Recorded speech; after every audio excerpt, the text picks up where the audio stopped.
नमस्कार, मैं श्रेया और आप देख रहे हैं बातें यूपी की। मैं हाजिर हूं उत्तर प्रदेश की 10 बड़ी खबरों के साथ। दिल्ली विधानसभा चुनाव और उत्तर प्रदेश के अयोध्या की मिल्कीपुर सीट के उपचुनाव का प्रचार आज शाम 5 बजे थम गया।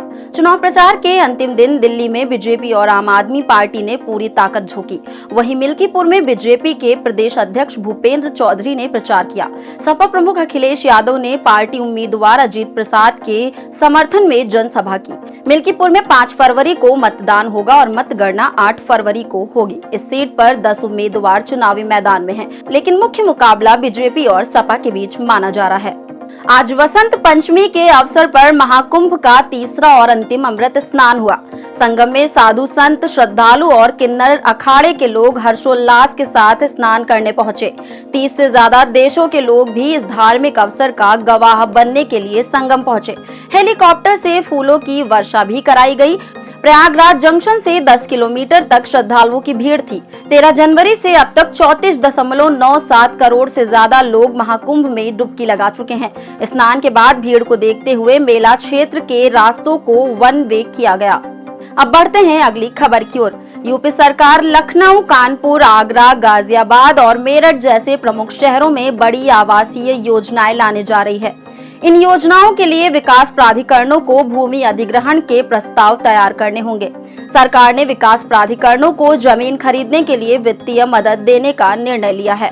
नई योजनाओं में फ्लैट्स के साथ भूखंड भी आवंटित किए जाएंगे ताकि विभिन्न वर्गों के लोगों को सुविधाएं मिल सके। गाजियाबाद विकास प्राधिकरण ने भूमि अधिग्रहण के लिए प्रस्ताव भेजा है, जिसकी जांच की जा रही है।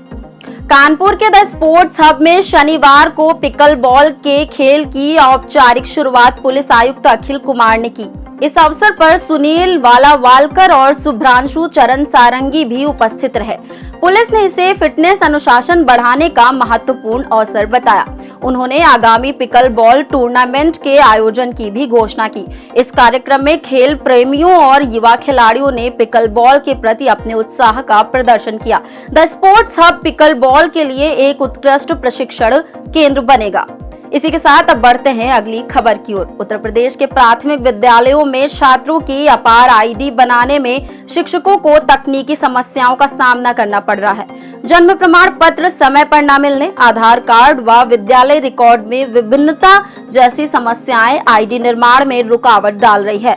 इससे छात्रों को डीबीटी से लाभ नहीं मिल पा रहा है। इस बीच लखनऊ के जिला बेसिक शिक्षा अधिकारी ने 887 निजी विद्यालयों को 5 फरवरी तक आईडी बनाने का निर्देश दिया है। आपको बता दें कि अपार आईडी एक डिजिटल पहचान प्रणाली है जो छात्रों के परीक्षा परिणाम, स्वास्थ्य कार्ड और अन्य प्रमाण पत्रों को स्टोर करती है, जिससे उन्हें असल दस्तावेज लाने की जरूरत नहीं होती। सुप्रीम कोर्ट ने महाकुंभ के दौरान संगम क्षेत्र में हुई भगदड़ और श्रद्धालुओं की सुरक्षा सुनिश्चित करने के लिए दायर जनहित याचिका को खारिज कर दिया है। याचिका में भगदड़ की घटनाओं को रोकने और सरकार से स्थिति रिपोर्ट पेश करने की मांग की गई थी। उत्तर प्रदेश सरकार ने कोर्ट में बताया कि इस मुद्दे पर पहले ही इलाहाबाद हाई कोर्ट में याचिका दायर की जा चुकी है। 29 जनवरी को प्रयागराज में महाकुंभ के दौरान भगदड़ मचने से 30 से ज्यादा श्रद्धालुओं की मौत हो गई थी और 60 से ज्यादा लोग घायल हो गए थे। सुप्रीम कोर्ट ने याचिकाकर्ता को इलाहाबाद हाई कोर्ट जाने की सलाह दी।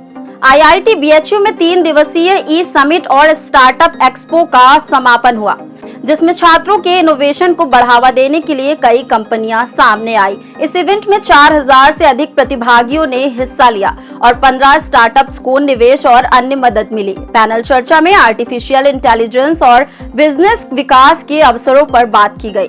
विजेताओं को सम्मानित किया गया और कार्यशालाएं आयोजित की गई। IIT BHU के प्रोफेसर रजनीश त्यागी ने बताया कि इस समिट में 20 प्रमुख वक्ताओं ने अपने विचार साझा किए। अब बढ़ते हैं अगली खबर की ओर। उत्तर प्रदेश में राष्ट्रीय बीज निगम लिमिटेड के तहत 78.27 लाख रुपए के बीज घोटाले का मामला सामने आया। आरोप है कि प्रबंधक शिवराज हांडा ने बिना स्वीकृति के अलीगढ़ की फर्म शक्ति सीड्स को बीज मुहैया कराया। जांच में ये भी सामने आया कि गलत कागजात के आधार पर बीज की आपूर्ति की गई।